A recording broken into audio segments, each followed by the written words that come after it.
Artificial intelligence or AI tools are being used across various industries. Python is a popular programming language that has several libraries and frameworks for building and deploying AI applications. In this video, we'll walk you through a beginner's guide to using AI tools in Python.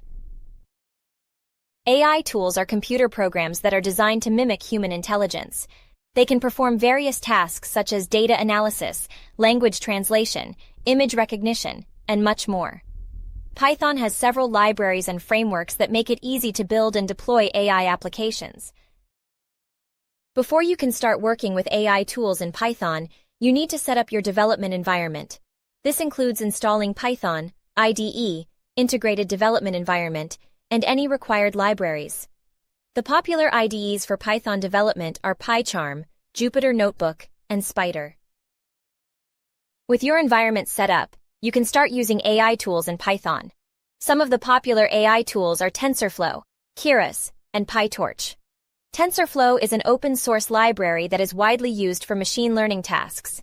Keras is a user-friendly high-level library, and PyTorch is a deep learning platform that provides maximum flexibility and speed. Congratulations! You've now learned the basics of using AI tools in Python. With some practice, you can master the art of building and deploying AI applications using Python. Keep exploring and leveraging the power of intelligent machines for the betterment of humankind.